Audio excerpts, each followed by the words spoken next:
গাজীপুর ও সাভারে আলাদা স্থানে 4টি বাসে দুর্বৃত্তের আগুন। কার্যক্রম নিষিদ্ধ আওয়ামী লীগের কর্মসূচি ঘিরে সারা দেশে নিরাপত্তা জোরদার। ময়মনসিংহের হালুয়াঘাটে বাবা মেয়ের মরদেহ উদ্ধার, গুরুতর আহত অবস্থায় স্ত্রী হাসপাতালে ভর্তি, কারণ খতিয়ে দেখছে পুলিশ। নেত্রকোনায় রাজনৈতিক বিবেচনায় পাওয়া আশ্রম প্রকল্পের ঘর হাত বদল, গণ অভ্যুত্থানের পর বিক্রি করে দিচ্ছে বরাদ্দ পাওয়া প্রভাবশালীরা। তাদের বাড়ি ঘর আছে, গরু বাছুর ক্ষেত করি, 500 মন 100 মন ধানও আছে তাদের বাড়ি ঘরে, কিন্তু তারাও এই রুম পাইছে 60,000 65,000, হ্যাঁ এই 1 লাখ এরকম বিক্রি করতেছে। কিছু বেহা দিছি কিনে হইতাছে, কিছু মানুষের দহলেও আছে কিছু।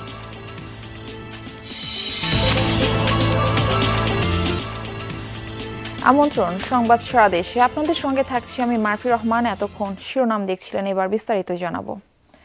গাজীপুরের পর সাভারেও এবার আগুন দিয়েছে দুর্বৃত্তরা। এর মধ্যে গাজীপুরে আগুন দেওয়া হয়েছে 3টি বাসে, তবে কেউ হতাহত হয়নি।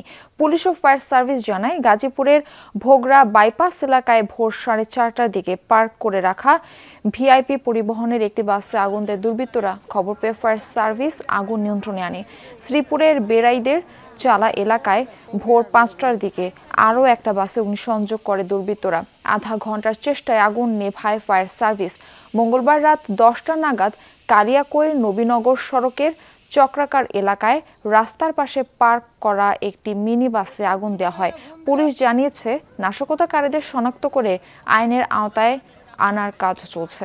এদিকে সাভারের আশুলিয়ার আলিফ পরিবহনের একটি বাসে আগুন দিয়েছে দুর্বৃত্তরা। ভোরের দিকে সরকার মার্কেট এলাকায় নারী ও শিশু হাসপাতালের সামনে হয় এই ঘটনা। চালক জানান, রাতে হাসপাতালের সামনের সড়কে বাস রেখে ভেতরেই ঘুমিয়ে পড়েন তিনি। হঠাৎ আগুনের তাপে ঘুম ভাঙে তার। পরে বাস থেকে পালিয়ে লাফিয়ে কোনো রকম প্রাণ বাঁচান। খবর পেয়ে ফায়ার সার্ভিস গিয়ে আগুন নেভায়। জড়িতদের ধরতে পুলিশি অভিযান চলছে।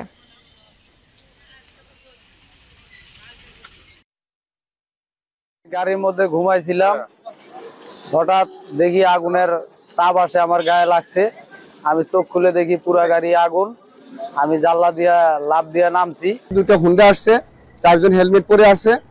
হুন্ডা আইসা এখানে প্রথমে গুলি করছে, গুলি করার পরে একটা আতঙ্ক সৃষ্টি করছে। সিকিউরিটি যারা ছিল তারা এখানে আর নাই। গাজীপুরে বাস পোড়ানোর ঘটনার আরো বিস্তারিত জানাতে আমাদের সঙ্গে যুক্ত হচ্ছেন আমাদের সহকর্মী পলাশ প্রধান। পলাশ, এখনো পর্যন্ত কাউকে আটক করা বা শনাক্ত করা গেছে কি, এবং আইনশৃঙ্খলা বাহিনী বা কি বলছেন এই বিষয়ে, বিস্তারিত জানাবেন। মারফি, আসলে আইনশৃঙ্খলা বাহিনীর সাথে কথা বলছি, তারা বলছিল যে খুব শীঘ্রই এটি আসলে তদন্তর কাজ শেষ হয়ে খুব শীঘ্রই যারা এই দুর্বৃত্তরা ছিল তাদেরকে গ্রেপ্তার করবে, এমনটি কিন্তু গাজীপুর মেট্রোপলিটন পুলিশ বলছে। তবে এখন পর্যন্ত আমি একাধিক যাত্রী পরিবহনের মালিক এবং ড্রাইভার হেল্পারদের সাথে কথা বলছি। তারা বলছে যে এই যে ঢাকা ময়মনসিংহ মহাসড়ক যেটি রয়েছে, আসলে তারা অনেকটাই আতঙ্ক রয়েছে। তারা বলছে যে এই যে পরিবহন যেভাবে আসলে নির্বিঘ্নে তারা যাতায়াত করছে, যে কোনোখানে আসলে যে একটা আতঙ্ক চলছে বেশ কয়েকটা দিন যাব, তারা যে কোনো মুহূর্তে তারা এই দুর্ঘটনার কবলে পড়তে পারে এমনটা সংখ্যায় তারা পরিবহন চালাচ্ছে। তবে তারাও সতর্ক রয়েছে। তবে এত করে তারা যে বিষয়টি বলছিল যে পরিবহন সংশ্লিষ্ট যারা, তারা বলছে যে এই ঢাকা ময়মনসিংহ মহাসড়কে আসলে পর্যাপ্ত পরিমাণে চেকপোস্ট বসানো দরকার এবং মোবাইল পেট্রোল যে ডিউটিরত পুলিশ সেটি আসলে দাবি করছে। এখন পর্যন্ত কিন্তু আমরা সরজীবনে সকাল থেকে আসলে গাজীপুর ঢাকা ময়মনসিংহ মহাসড়ক যেটা আসলে গুরুত্বপূর্ণ সড়ক, প্রায় 17 কিলোমিটার, কোথাও কিন্তু আমরা তেমন কোনো চেকপোস্ট বা বিশেষ কোনো নজরদারি টিম কিন্তু আসলে চোখে পড়ে নাই। তবে আমরা কিছুক্ষণ আগে যে বিষয়টি আসলে গাজীপুরের চৌরাস্তা এলাকায় একটি ছোট্ট একটি চেকপোস্ট, সেখানে আপনার বেশ কয়েকজন পুলিশ কর্মকর্তা সেখানে গাড়ি তল্লাশি করছে, সেটি আমরা দেখেছি। তবে এই রাস্তা চলাচলত যাত্রী যারা রয়েছে তারা যেটি শঙ্কা করছে যে আরও প্রশাসনের জোরালো আরোভাবে তারা জোরদার দাবি করছে। তবে এছাড়া কিন্তু ঢাকা ময়মনসিংহ মহাসড়কে আমরা দেখছি যে প্রবেশ পথগুলো সেখানে কিন্তু পলাশ প্রধান, ধন্যবাদ আপনাকে আমাদের সঙ্গে যুক্ত হবার জন্য। আপনার মাধ্যমে জানছিলাম সেখানকার খবরাখবর। কার্যক্রম নিষিদ্ধ আওয়ামী লীগের 13 নভেম্বরের কর্মসূচি ঘিরে সারা দেশে নিরাপত্তা জোরদার করা হয়েছে। ঢাকা সহ আশপাশের জেলায় মোতায়েন করা হয়েছে বিজিবি। গাজীপুর, নারায়ণগঞ্জ, চট্টগ্রাম, গোপালগঞ্জ সহ বিভিন্ন জেলায় গুরুত্বপূর্ণ পয়েন্টগুলোতে চেকপোস্ট বসিয়ে তল্লাশি চালাচ্ছে আইনশৃঙ্খলা বাহিনী। বাড়ানো হয়েছে গোয়েন্দা নজরদারি ও টহল। আইনশৃঙ্খলা বাহিনীর কর্মকর্তারা জানিয়েছেন, যে কোনো ধরনের নাশকতা ঠেকাতে তৎপর রয়েছেন তারা। ধ্বংসাত্মক কর্মকাণ্ড চালালে নেওয়া হবে কঠোর ব্যবস্থা। বিভিন্ন গুরুত্বপূর্ণ স্থাপনায় বাড়তি নিরাপত্তা ব্যবস্থা নেয়ার কথাও জানিয়েছে আইনশৃঙ্খলা বাহিনী। আগামী নির্বাচনে গাজীপুরে 6টি সংসদীয় আসন পুনর্বহালের দাবিতে মহাসড়কে বিক্ষোভ করেছে বিভিন্ন রাজনৈতিক দলের নেতাকর্মীরা। সকাল থেকে ঢাকা ময়মনসিংহ মহাসড়কের Tongi Bazar, station road, college gate, Cheragali সহ বিভিন্ন পয়েন্টে রাস্তার দুই পাশে বিক্ষোভ করেন তারা। এ সময় বন্ধ হয়ে যায় মহাসড়কে যান চলাচল। দীর্ঘ যানজটের কারণে ভোগান্তিতে পড়েন যাত্রী ও চালক। বিক্ষোভকারীরা বলেন, সম্প্রতি গাজীপুর 2 আসন থেকে বোর্ডবাজার, পুবাইল, টঙ্গী ও বড় বাড়িকে আলাদা করা হয়। এরপর সেই এলাকাগুলো নিয়ে গাজীপুর 6 আসন গঠন করে নির্বাচন কমিশন। এই ঘটনায় জামায়াতের এক প্রার্থী আদালতে রিট করলে নতুন আসনটি বাতিল করেন আদালত। পুনরায় সেই নতুন আসন পুনর্বহালের দাবি জানান তারা। প্রায় 1 ঘন্টার বিক্ষোভের পর জনভোগান্তির কথা মাথায় রেখে অবরোধ তুলে নেন বিক্ষোভকারীরা। এরপর ধীরে ধীরে স্বাভাবিক হয়ে যায় যান চলাচল। ফ্যাসিস্টের পেদাত্তা কোনো অবস্থাতে হাইকোর্টে থাকতে পারবে না। বিগত 50 বছরের ইতিহাস সে ভঙ্গ করেছে একটি বিতর্কিত রায় দিয়ে। এই রায়টি আমরা মানি না। সংবাদ সারা দেশের সময় হলো একটা বিরতির সঙ্গেই থাকুন।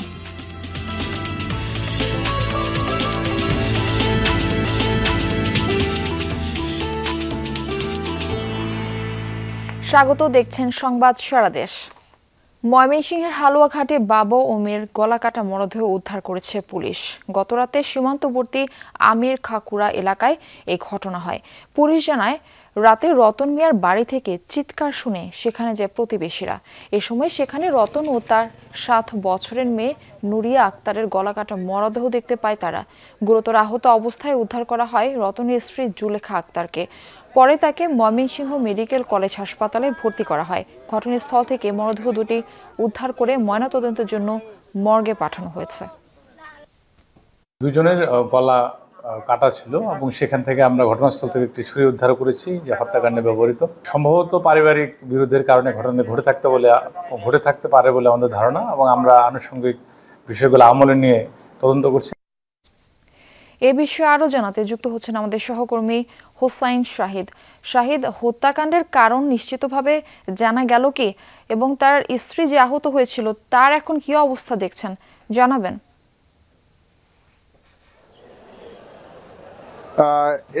এই বিষয়ে পুলিশের সাথে আমি কথা বলেছি এবং স্থানীয় যারা রয়েছে যে স্বজনরা তাদের সাথে কথা বলেছি। এখানে বিষয়টি হচ্ছে যে এই যে নারী আহত আছেন স্ত্রী, তিনি আসলে বিদেশে থাকেন, সেখানে তিনি শ্রমিকের কাজ করেন, বাংলাদেশে এসেছিলেন। তো বিদেশে আবার তিনি আজকে তার যাওয়ার কথা, আজকে তার ফ্লাইট ছিল, কিন্তু স্বামীর সাথে তার দ্বন্দ্ব ছিল। স্বামী তাকে যেতে দিতে যাচ্ছিলেন না, যে তাকে দেশের বাইরে আর যেতে দিবেন না, এই নিয়ে দ্বন্দ্ব ছিল। পুলিশ একটি চিরকুট পেয়েছে, সেখানে আত্মহত্যার ইঙ্গিত দেয় সেই চিরকুটে। এই চিরকুটটি লিখেছে হচ্ছে যিনি স্বামী রতন মিয়া তিনি। কিন্তু হত্যার এই যে ঘটনা, দুজনের গলাকাটা লাশ পাওয়া, এই ঘটনার সাথে এবং এই আত্মহত্যা করার যে চিঠি, সবকিছু মিলিয়ে, এবং ওই যিনি নারী আহত আছেন, হাসপাতালে ভর্তি আছেন, তিনি এখন আগের চেয়ে ভালো আছেন। তো সবকিছু মিলে পুলিশের কাছে একটু রহস্যজনক মনে হয়েছে। পারতপক্ষে তারা সাধারণভাবে ধারণা করছেন যে আত্মহত্যার একটি ঘটনার তৈরি হওয়ার চেষ্টা ছিল, কিন্তু এর মধ্যে হত্যাকাণ্ডও ঘটতে পারে, এই ধরনের একটি বিষয় পুলিশের মাথায় এসেছে, এবং দুইজনকে জিজ্ঞাসাবাদের জন্য আটকও করেছে পুলিশ, স্ত্রীর, এই নিহত ব্যক্তির শ্বশুর এবং শাশুড়িকে। সব মিলে ইনভেস্টিগেশন চলছে। পুলিশ বলছে যে প্রকৃত ঘটনা তারা উদ্ঘাটনের চেষ্টা করছেন। শাহিদ, আপনাকে ধন্যবাদ। নেত্রকোনায় পতিত সরকারের দেওয়া জমি সহ আশ্রম প্রকল্পের ঘর বিক্রি করে দেওয়া হচ্ছে। স্থানীয়রা বলছেন, এসব ঘরের বরাদ্দ রাজনৈতিক বিবেচনায় হওয়ায় ঘর পেয়েছেন প্রভাবশালীরা, তাই তারা ঘরে উঠছেন না। উদ্বোধনের পর থেকেই খালি পড়ে আছে শতকরা 60 থেকে 70 ভাগ ঘর। কোনো কোনো স্থানে বিক্রি করে দেওয়া হচ্ছে বরাদ্দ পাওয়া ঘর। পড়ে থাকা এসব ঘরের বরাদ্দ চান প্রকৃত ভূমিহীন মানুষ। বিষয়টির খোঁজ নিয়ে নতুন করে তালিকা প্রস্তুত করে উপকারভোগীদের মাঝে বিতরণ করার আশ্বাস দিয়েছেন জেলা প্রশাসক। যে ঘরটি হওয়ার কথা ছিল অসহায়দের আশ্রয়, সেখানে জায়গা করে নিয়েছে ক্ষমতার দাপট আর টাকার প্রভাব। যাদের জমি আছে, ঘর নেই, এমন মানুষের জন্য আশ্রয়ন প্রকল্পের উদ্যোগ নেয় পতিত আওয়ামী লীগ সরকার। প্রকল্পের আওতায় নেত্রকোনার খালিয়াঝুরির হেমনগর কান্দায় 2022 সালে নির্মাণ করা হয় 350টি ঘর। 2023-এ হস্তান্তর করা হলেও মাত্র 95টি বাদে বাকি সব ঘর এখন তালাবদ্ধ।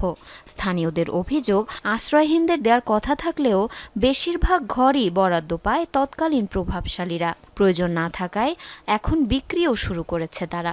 60,000, 65,000, হ্যাঁ, এই 1 লাখ এরকম বিক্রি করতেছে। কিন্তু যারা বাড়ি ঘর বেশি আছে, মানে সুখ সুবিধা, ওরার ঘর দর বিক্রি করে যাইতেছে। কিছু বেশি কিনে হইতাছে, কিছু মানুষের দহলেও আছে, কিছু কেউ হামাইছে থাকতেছে এইভাবে। শুধু হেমনগর কান্দাই নয়, জেলার বেশিরভাগ আশ্রয়ন প্রকল্পেরই একই অবস্থা। ফাঁকা পড়ে আছে অধিকাংশ ঘর। নির্মাণের কয়েক বছরের মাথায় ব্যবহারের অনুপযোগী হয়ে পড়েছে। ঘর নির্মাণে নিম্নমানের উপকরণ ব্যবহারের অভিযোগও করছেন বসবাসকারীরা।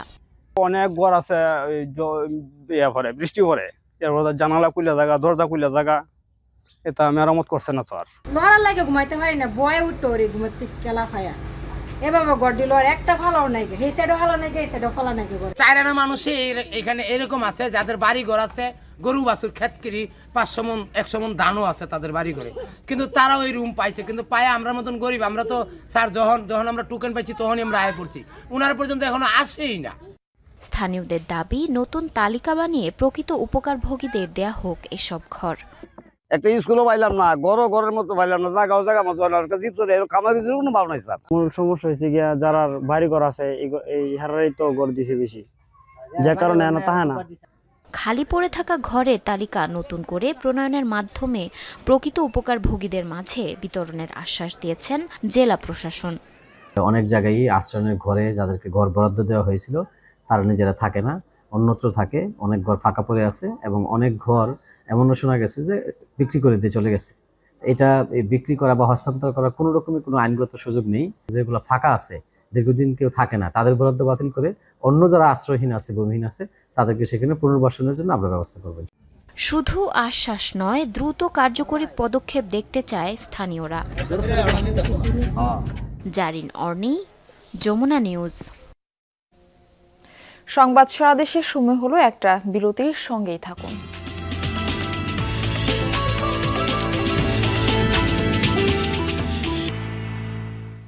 আবারও স্বাগত, দেখছেন সংবাদ সারা দেশ। সুনামগঞ্জের জগন্নাথপুরে ডাস্টার দিয়ে আঘাত করে এক ছাত্রীর মাথা ফাটিয়ে দিয়েছেন কেশবপুর উচ্চ বিদ্যালয়ের প্রধান শিক্ষক। এই ঘটনার সিসি ক্যামেরা ফুটেজ ছড়িয়ে পড়েছে সামাজিক মাধ্যমে। রোববার দুপুরে কেশবপুর উচ্চ বিদ্যালয়ে এই ঘটনা ঘটে। স্থানীয়রা জানায়, বিদ্যালয়ের প্রধান শিক্ষক ফররুক আহমেদ ক্লাসে পড়ানোর সময় 7ম শ্রেণীর ছাত্রী সাইদাকে ডাস্টার দিয়ে পিটিয়ে রক্তাক্ত করেন। এ সময় সহপাঠীরা টিস্যু দিয়ে তার রক্ত মুছে দেওয়ার চেষ্টা করে। পরে খবর পেয়ে সাইদার পরিবার তাকে জগন্নাথপুর উপজেলা স্বাস্থ্য কমপ্লেক্সে নিয়ে যায়। ঘটনার সুষ্ঠু তদন্ত ও বিচার দাবি করছেন পরিবারের সদস্যরা।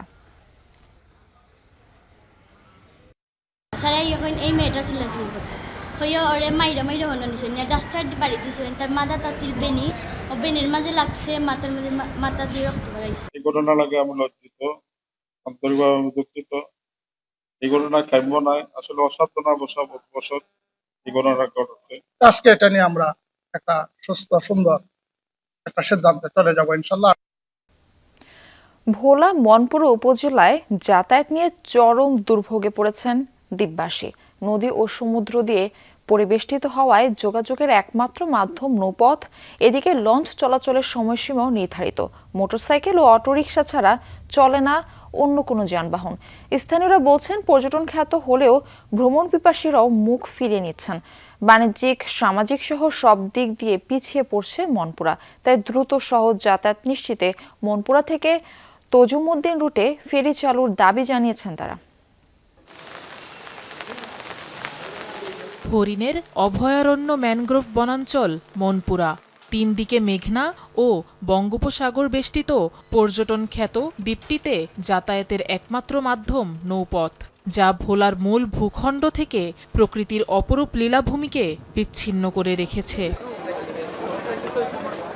প্রতিদিন ঢাকা থেকে নোয়াখালীর হাতিয়া যাওয়ার পথে একটি, তজুমউদ্দিন থেকে মনপুরা সি সার্ভিস এবং চরফ্যাশন থেকে মনপুরা মোট 3টি লঞ্চ দ্বীপটিতে যাতায়াত করে, তাও দুপুরের পর বন্ধ।